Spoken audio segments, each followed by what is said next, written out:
We are going to go over how to create an advanced Google form with conditional logic, or otherwise called branching, by designing an RSVP form for a Venice destination wedding.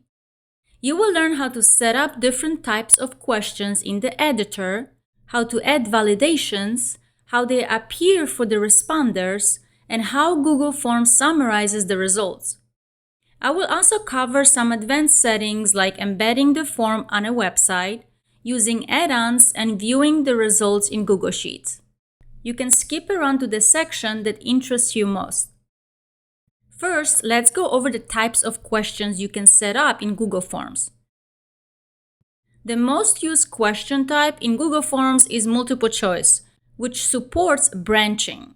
This means you can send responders to different sections depending on their choice, like attending the destination wedding, being unsure whether you can make it, or not being able to attend. So each responder sees only relevant questions. For most questions in Google Forms, you can shuffle the option order. The results of multiple choice questions are presented as a pie chart. Dropdown questions are perfect for long selections, such as a list of airlines to choose from. They are great for saving space since the responder doesn't see all the options until they select the question. Dropdowns also support branching, meaning you can logically move the responder to a section based on their answer. The results of dropdown questions are presented in a pie chart. Short answer questions are ideal for brief text responses like names, email addresses, or short answers to specific questions. You can set validations to make sure email addresses or phone numbers are correctly formatted. The summary result lists data exactly as submitted by the responders in a list format. Similarly to short answers, you can also select to have paragraphs. Checkbox questions allow users to select multiple answers from a list of options. You can also set validations to require at most or at least a specific number of choices. Results for checkboxes are presented as a bar chart. Both checkbox and multiple choice questions support adding inline images to help responders visually identify the answer they want to select. Anywhere within Google Forms, you can add a YouTube video or image module and create a question related to it. The date question lets responders select a specific date, which is perfect for event scheduling. You can include year and time as options to have the results presented together. Responders get a calendar menu to pick the date. The results are listed as a visual list of dates. Similarly, the time question allows users to select a specific time or duration for an event. There is no 24-hour option for responders. They must select AM or PM. Results are presented as a list of times. The date and time question can be combined under the date module. Rating questions are great for getting responders' opinions using stars, hearts, or likes. You can set a minimum of 3 and a maximum of 10 rating points. Responders quickly select the number of stars as their rating, and the results are presented as a column chart with a summary average rating. The linear scale question is similar to the rating question, allowing up to 10 points, but you can provide your own start and end labels. For example, how formal would you like the wedding attire to be? The question is best measuring intensity, satisfaction, or importance. The results are shown as a column chart. The checkbox grid is a more advanced question type where responders can select multiple answers per row from a set of columns. You can limit to one response per column, but be careful to only apply this validation when you do not have more rows than columns, or responders won't be able to complete the survey. The results are presented as a clustered column chart. Another advanced question type is the multiple choice grid, where responders can select an answer per row from a set of columns.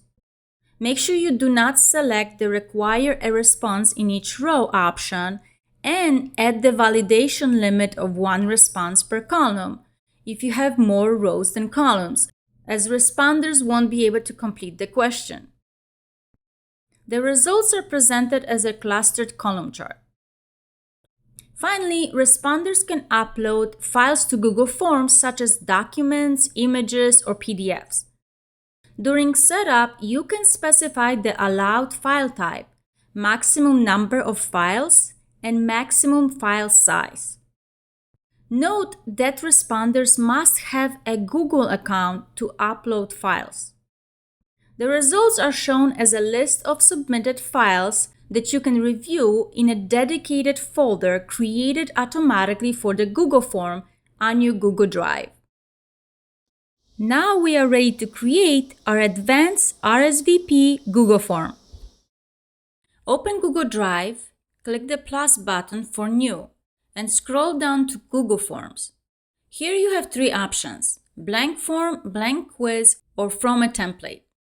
It's often helpful to start with a template, especially if you need to make a quick form for something simple. You will find personal, work, and education templates here. For this tutorial, I will start from scratch by clicking the blank form plus sign. At the top, add an introduction to your form. I will also favorite it using the star button so it's easy to find it later. If I click the form's untitled form name in the top left, whatever I typed as my introduction will become the name by default, but I can easily change it. Under the form description, I will start adding destination wedding information, such as the event date, location, and contact details for the bride and groom. Now I will go back to the form name and change it to Alex and Victoria's wedding RSVP form, so I can easily find it in my Google Drive. You can format text in Google Forms by highlighting it and selecting bold, italic, or underline. You can also add emails or links by highlighting text, clicking Insert Link, and entering the link address. You can edit or remove the link at any time. By default, you start with a first untitled question. If I click it, I can add question text and select the question type and options. For now, I will delete this question by clicking the trash bin icon. Let's quickly review the Google Forms modules available. You can create questions, import questions, add titles and descriptions, insert images and videos, and add sections to organize your form better. You can add and edit up to 300 modules. And to organize your form by topic, you can add up to 75 sections. Pretty impressive. The first thing I want to add is an introduction to this Google form to make it more personal. So I will select the description module. I will write a short note to my guests explaining why I'm sending them this form. To make the form more modern, I can insert icons and emojis by right-clicking in the text section, selecting emojis and symbols, and searching for what I want. Google Forms has automatic spell check. Any misspellings are underlined in red. To correct them, right-click the word and choose the correct spelling. Make sure the Use Enhanced Spell Check option is turned on. I'm going to add an RSVP deadline to my form. Before we proceed, let's customize our form by clicking Customize Theme at the top. You can change the background color by choosing from the suggested colors or adding a custom color. You can also change the font for your form, starting with the header. I like Cinzel Decorative, which is perfect for a wedding invite. For the questions and text, I will choose a clean, readable font like New Needle Sans. You can also adjust the font size for each part. Next, we can add a header image by selecting one from Google's image library. There are several categories. I will select the wedding category and choose one I like. However, it's more personal to use your own image, especially for a wedding invite. I will remove this one and upload a picture of Alex and Victoria that I already have. Once the image uploads, you can reposition it to choose which part will be used as the header. That looks much better. Notice that the form background also changed automatically once the header image was updated. Now Google suggests background colors that best match your header. At any time during the form design process, you can click Preview to see how the form will look to your responders. We're going to create an actual wedding RSVP form, so all my questions need to be organized in a logical manner. Before I add my first question, I will add another title module, which is great for separating different parts of your form. All modules can be easily organized by dragging the 6 dots in the middle to shuffle them around. I will call this section Personal Information to gather the basics from my guests, such as their name, email, and phone number.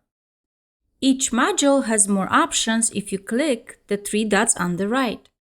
From here, you can easily delete or duplicate a module. To add a question, click the plus icon. By default, you will get a multiple choice question, but you can easily change it. I'm going to change it to short answer, which is ideal for brief text responses like names, email addresses, or brief text.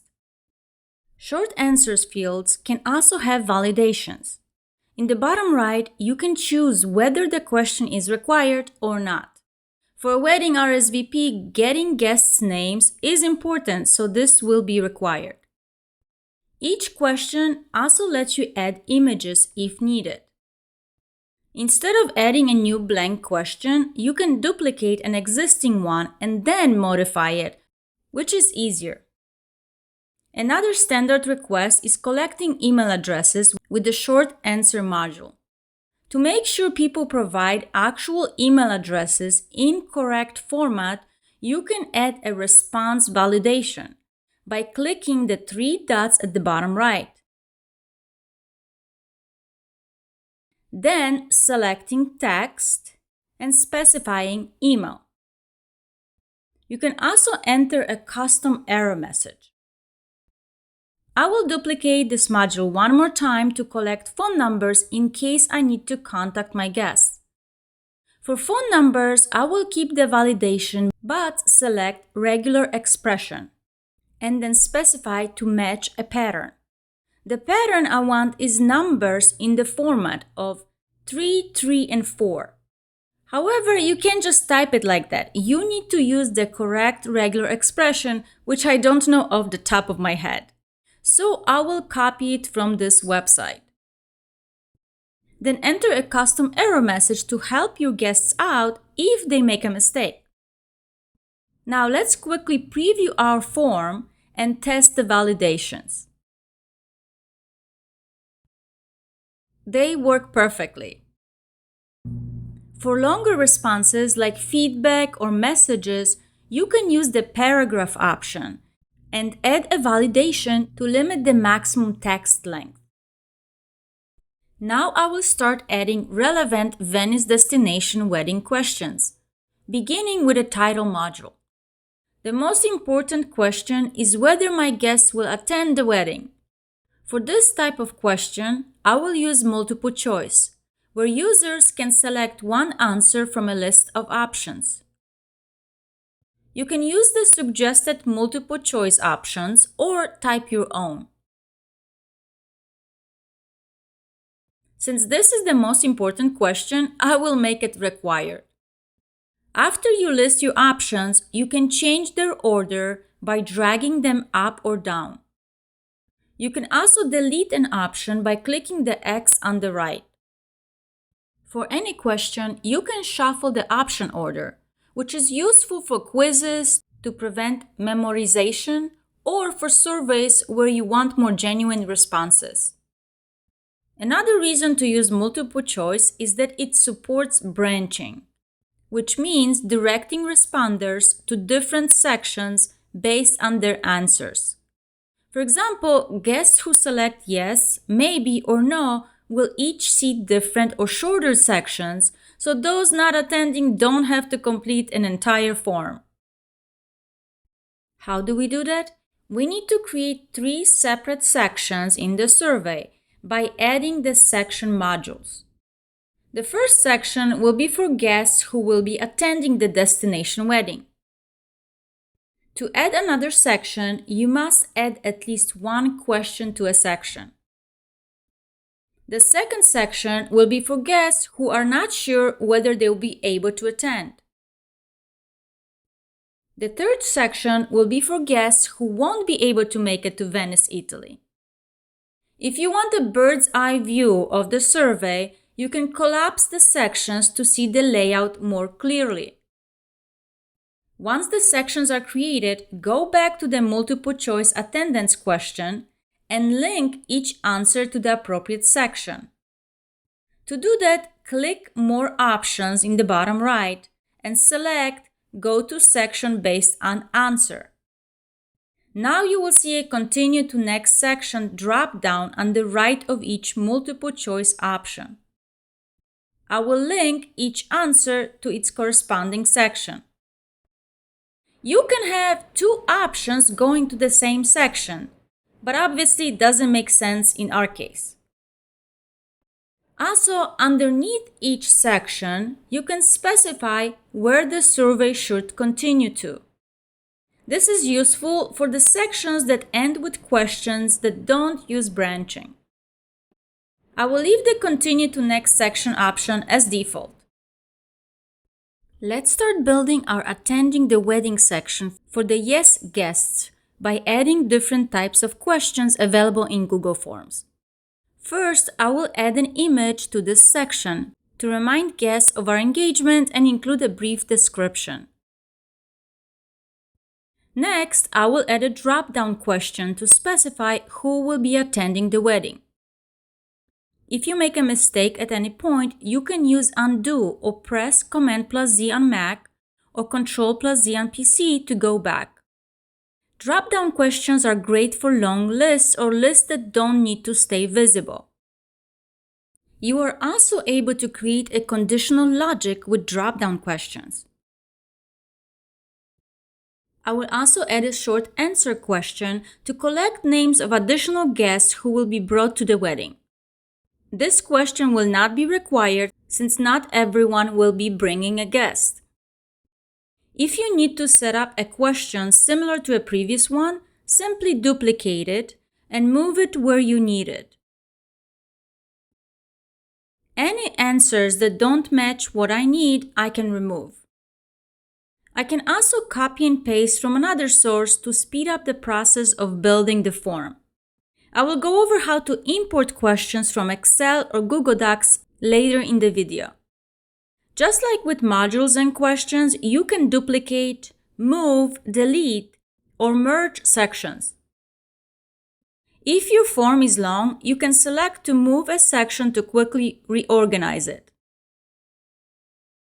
I don't have to, but I will create another section for attending guests to keep the survey organized and display only one section of questions at a time on the responder screen. In this section, I will ask my guests about their travel plans, since this is a week-long destination wedding in Venice. To help my guests once they arrive, I plan to arrange taxi service from the airport. For that, I will use a drop-down question to find out which airline they will be flying on. Next, I will add a date question so they can tell me when they will be flying into Venice. After asking for the date, I will add a time question to collect their estimated flight arrival time. This question can also be set to duration instead of time of day if needed. The problem with setting the date and time separately, though, is not knowing which times correspond to which dates. So a better option is to select the date question and under More Options, select Add Time. Now for each guest, I will have a date and time under one response. I will also want to know where my guests will be staying. For that, I will use a checkbox question. Checkboxes allow responders to select multiple choices. However, I can also apply a validation to limit how many boxes can be checked, essentially forcing a multiple choice style answer. To do that, I will set at most one checkbox selection. Before I create the wedding events and activities section, I will first collapse my sections and make sure the previous section continues to the travel and accommodations section. In Google Forms, you can add website links and references by copying and pasting them, or formatting them as links. I noticed I accidentally created this section above the travel and accommodations questions. To fix this, I can reorganize all modules so they flow in the correct order by selecting and dragging them to the right place. The first question I want here is a checkbox grid. A grid format where responders can select one or multiple answers per row from a set of columns. I will use this to ask guests about attending different wedding events so I can get an accurate head count. Next, I will add a multiple choice grid. A grid format where responders can select one answer per row from a set of columns. This is perfect for guests staying the entire week with the wedding party, so I can organize activities and gauge their interest. Note: if you enable limit to one response per column, while the require a response in each row is enabled, guests might not be able to complete the survey. For example, with 4 rows and 3 columns, at least one column would need more than one response. So applying this limit would cause an error. For guests attending the destination wedding who want to explore Venice, it's a great idea to recommend a What to See in Venice video. To do this, I will add the video module, then search for a video or paste a YouTube URL and give it a title. Guests can watch the video directly within the survey or click to go to YouTube. I will now add a final section for my attending guests. Questions about the wedding meal and preferences. First, I will use checkboxes to ask about appetizers and give guests the option to choose up to 2 by using the response validation option. By selecting at most, guests can choose 1 or 2 appetizers, but won't be able to check more than 2 checkboxes. I will duplicate this question and ask about the main course, allowing 1 choice at most. This type of question is a perfect place to insert images to help guests decide what they want to eat at the wedding. Where do you get images of all these options?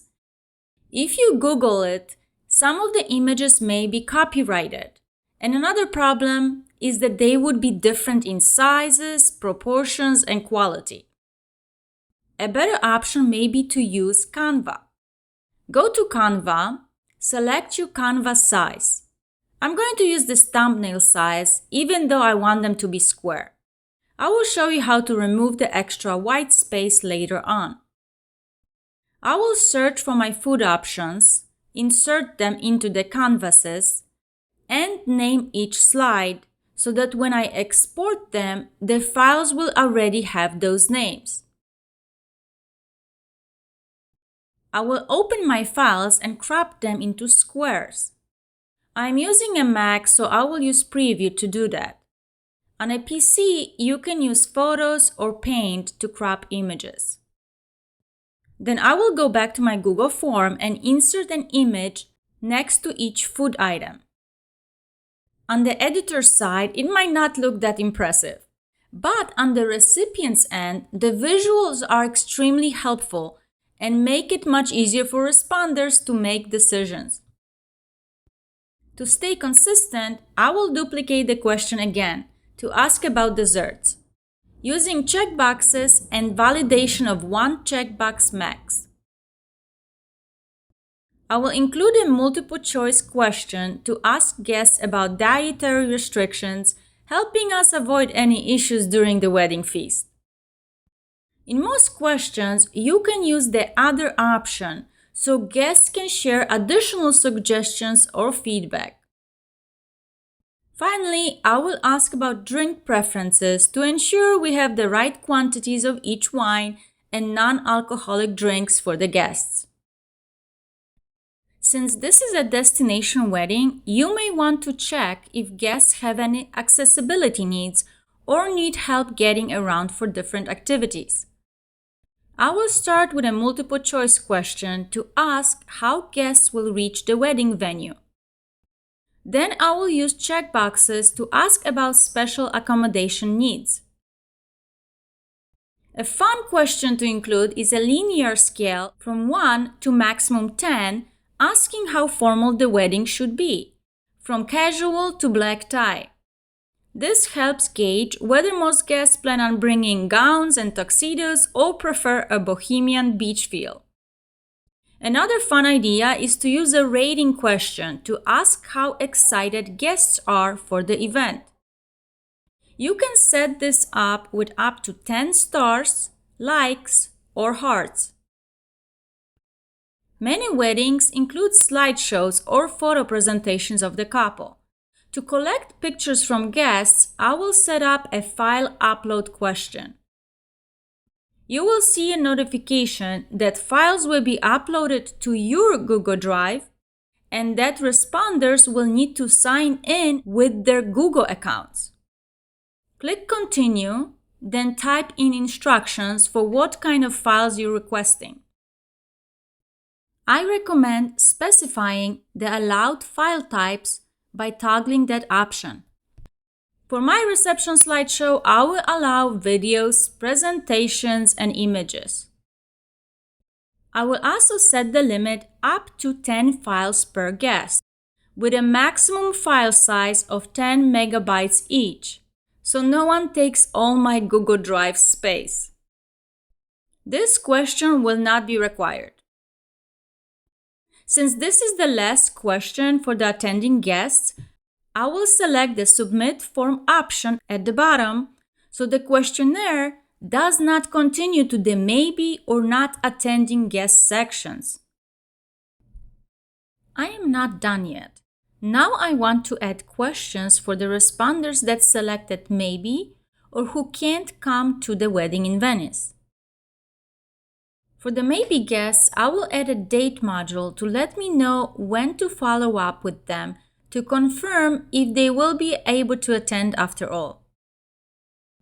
Guests who reach this section will also be at the end of their questionnaire. The last set of our responders, the guests not coming to the wedding, may still want to stay updated on the celebrations and see pictures from the wedding. So I will ask them how should I send them the wedding memories by asking which way they prefer to receive them. I will use a multiple choice grid question. The rows will list the possible platforms and the columns will show levels of preference. I won't limit responses to one per column, so I have more flexibility of options sharing the wedding photos and videos. Since this is the last section in the entire form, I don't need to specify the submit form as I did in the previous section. It is done automatically. Before I preview and test my Google form, I will go through all the settings. Any Google form you create can be made into a quiz. This doesn't make sense for a wedding RSVP, but the option is there. If you create a quiz, you can, release grades, and show correct answers immediately or later, let responders see question values, and change the default question value in the settings. The second important setting is whether you want to collect email addresses from your responders. For a wedding RSVP, it's important to collect emails, but for anonymous surveys, you want to select Do Not Collect.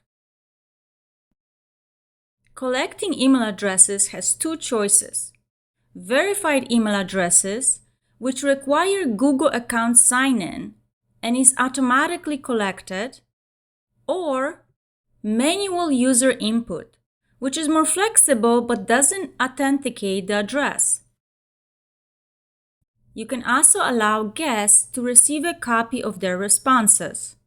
This makes sense for wedding guests so they can review what they submitted. You could let guests edit their responses after submitting, but it may affect your planning and deadlines. So I'm going to leave it off.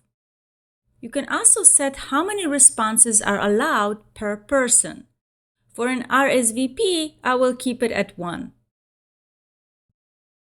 In the settings, you can also limit file upload size in case you don't specify it in the file upload question. Under the presentation section, you can choose how questions are presented.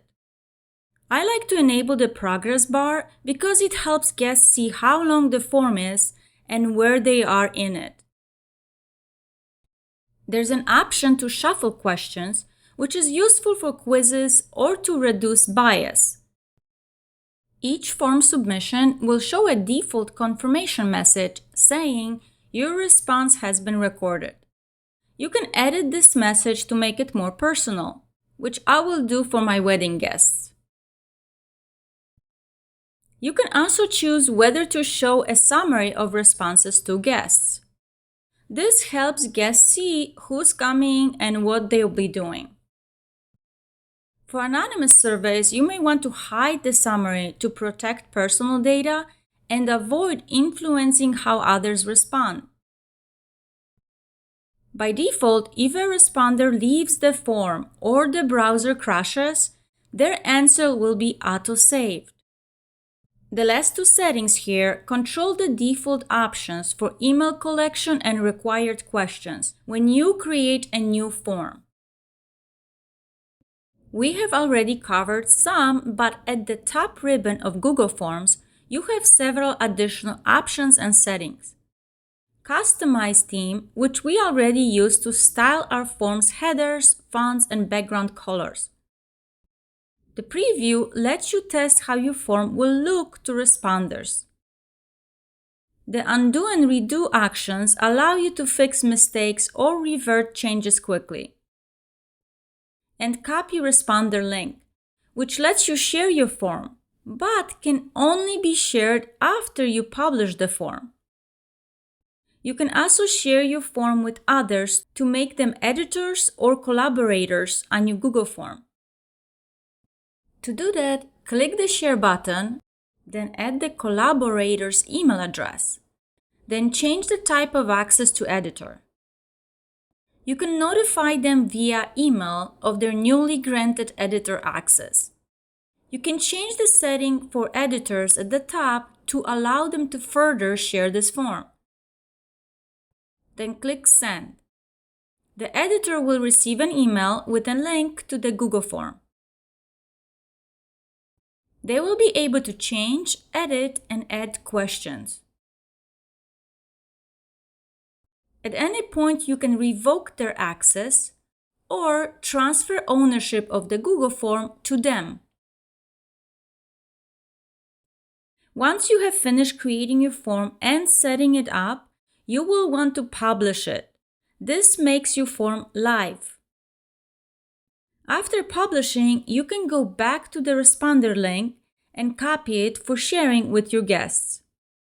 You can stop accepting responses at any time by unpublishing your form.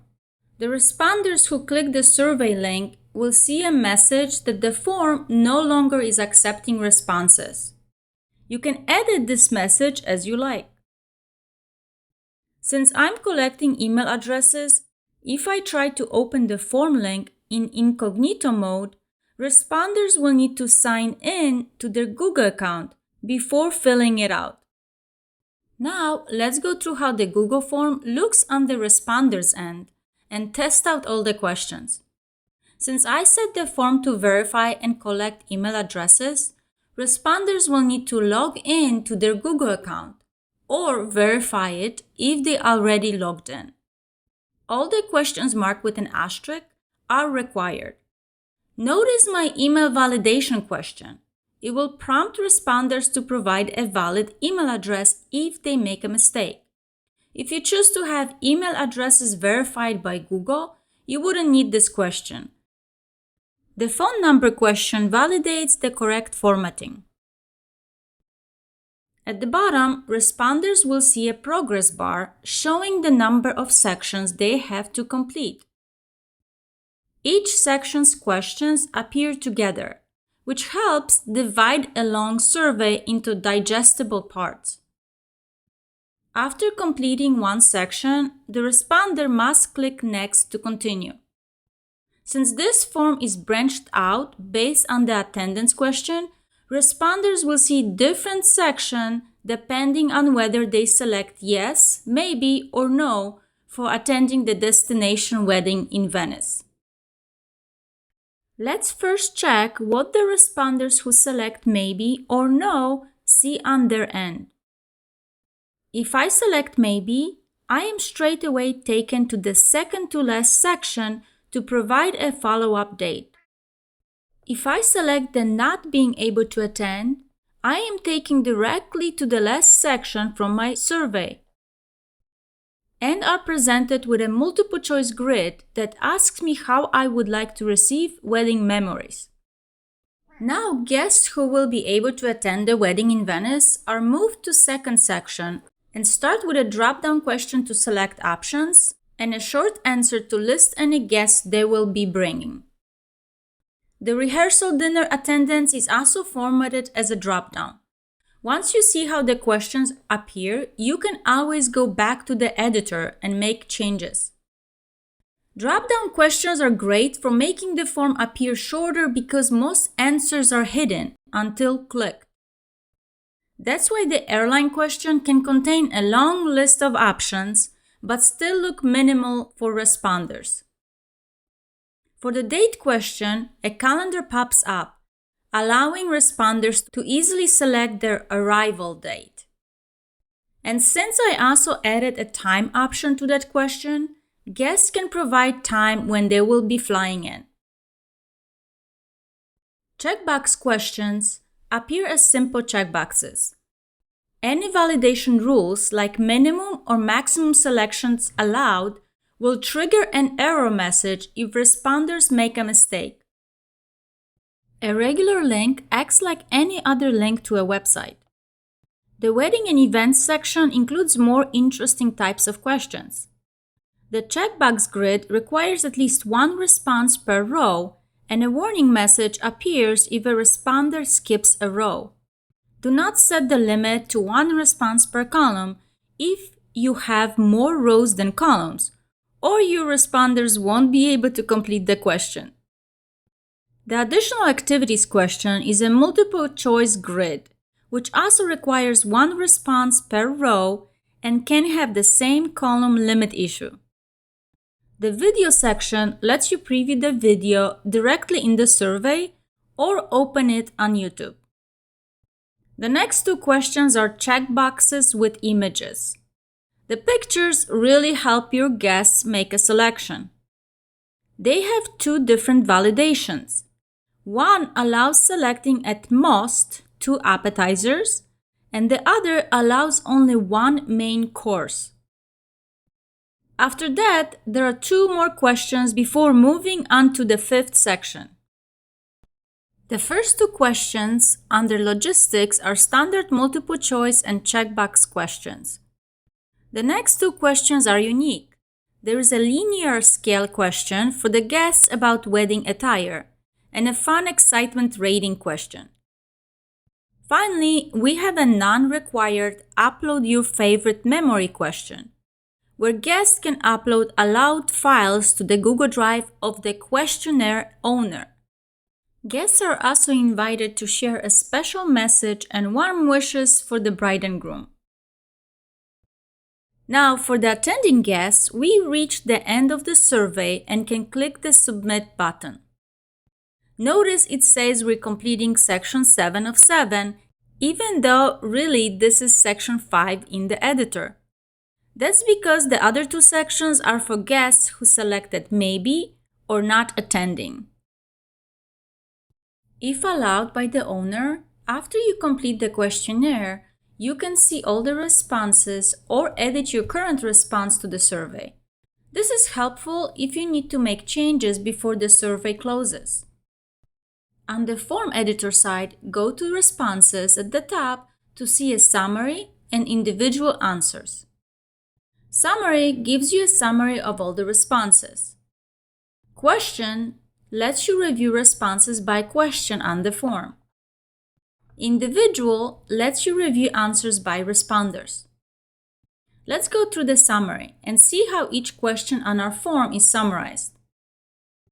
If you're collecting emails, they are listed as a list, same as names provided by the responders. Notice my second summary of emails. These are emails provided by the responders within the form. These are not verified by Google, but are validated within a short answer question. The reason the two lists are different is because I changed my setting of the form after few people already responded. Phone numbers are consistently formatted and listed as a list. The multiple choice branching question about attendance is summarized as a pie chart. Under travel and accommodations, a drop-down airline question is also presented as a pie chart. While making this video, I tested a few things and made some changes over a span of few months. The date question lists months and dates visually. The time question also displays results in a visual table, but it doesn't connect each time to a specific date, which is a problem. That's why I changed the original question to a date plus time format. Now the results are neatly listed by both date and time, making it clear how many guests are arriving on each date. The "Where will you be staying in Venice" checkbox question is summarized as a bar chart. Both the checkbox grid and multiple choice grid are summarized as clustered column charts. I wish we could edit these ugly default presentation colors. You can copy and paste the charts into other sources or emails. The wedding feast questions that are set up as checkboxes with images are all presented as bar charts. You can hover over the chart to get more information.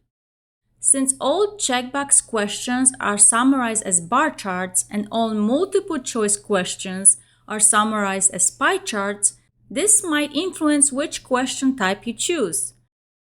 In the Logistic and Accessibility section, we've added two new question types. The linear scale about wedding attire, which is summarized as a column chart, and the rating question, which is also summarized as a column chart with an additional average rating displayed. The file upload question has a list of files submitted and a link to the folder that holds it on your Google Drive. For anyone who left special messages for the bride and groom, they appear in the summary exactly as typed. Seeing a visual summary is good to gauge where people are at.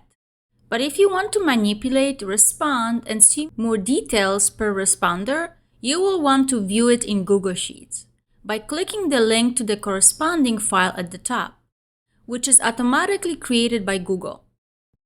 By clicking the View icon in the top left corner, you can create different filter views by question. You actually have a few options when you click the three dots next to the View in Sheets link. You can select to be notified when a new response is collected, link the responses to a specific Google Sheets file instead of letting Google create a default one for you. Unlink the form from the current Google Sheets file and maybe create a new one, which is useful if you are sending the same form at different times and want to keep responses separate. You can also download the file as CSV and open it in Excel. Print all the responses and delete all the responses and start over. The last one is a great option to clear all data. Before we end this video, I want to go over some more advanced options and settings. Select the three dots next to the Publish button and your avatar. Here you can make a copy of the form so you don't have to start fresh. Another very helpful option is the Pre-fill form option. It lets you automatically fill in answers to specific questions before sending the form to someone. It is super useful when you want to save time for responders, control or encourage certain selections, or customize certain responses. The recipients can still edit them, but have a faster and easier time completing the form. Once you're done pre-filling some of the questions, click Get Link at the bottom. Then click Copy Link to share the form with pre-filled responses. Now when the responders open the link, some of the responses will be pre-filled to guide them to the options and choices that you recommend or want them to select most. You can also save a PDF version of your questionnaire to share with others or to print. Google Forms are not the most advanced, but you can extend their functionality by using add-ons, such as enabling signatures, payments, or importing questions. You can search for free add-ons, and once you find one you want to try, install it to make it available in Google Forms. If you are a comfortable coder or have reliable AppleScript, you can embed it in your Google Forms to extend the form's functionality.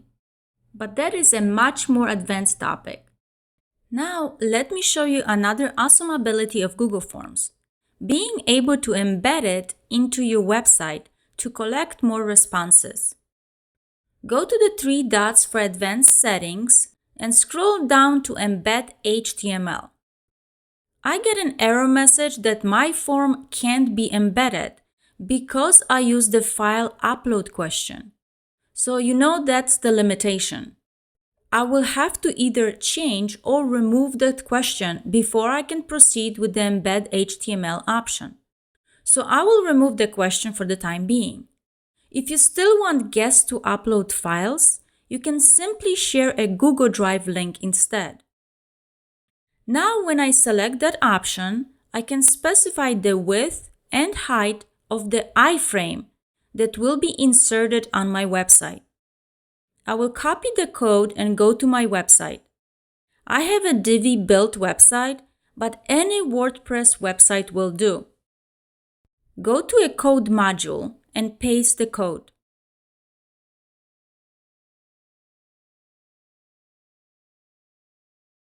Let's test it.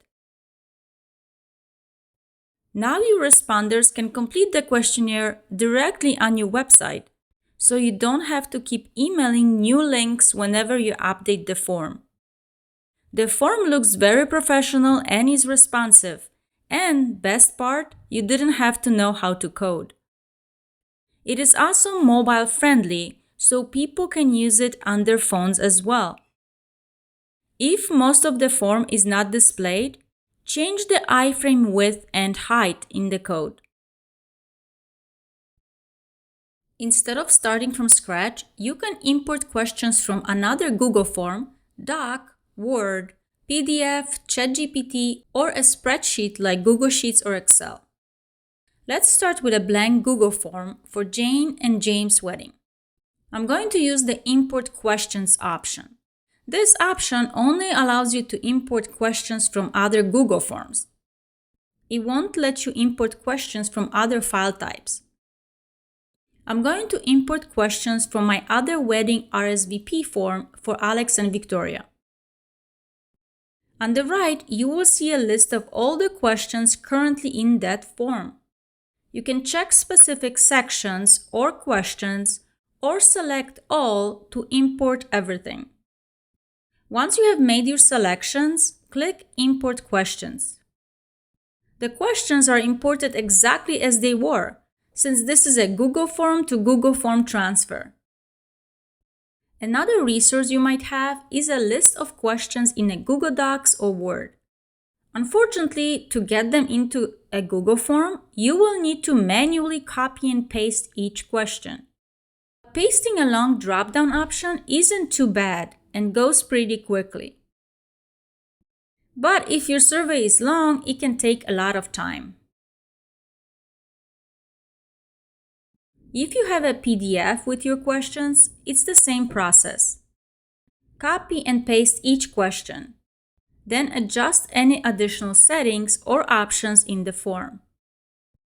Another resource you might consider is an AI tool like ChatGPT. First, create a prompt specifying what you want in your survey, such as important dates, attendance questions, preferences, options, and even the types of questions to use. Then let it generate your questions. You can refine or rerun them to make them better. ChatGPT can even create a Google form for you, though it doesn't always work and sometimes requires an upgraded plan. If it doesn't work, you can just copy and paste the questions manually, just like you would from a doc or PDF. Another place you might have a list of questions is Google Sheets or Excel. I have a list with questions, question types, and options. I can try to manually copy the questions into Google Forms, along with the options. The problem is the list of options doesn't copy properly. Everything ends up on one line, and you have to break them into separate options, which is time-consuming and annoying. I tried splitting the option text into separate columns, but the only improvement was losing the delimiter. Otherwise, it's still pasted on one line. One method that worked a little better is copying the split text as values, then using paste special and transpose them into a column. Now the options paste correctly into Google Forms. However, this is still a lot of work for many questions, and not exactly fast. The best way to import questions into Google Forms is with an add-on. But first, let's look at how to export your Google Form questions to Sheets or Excel.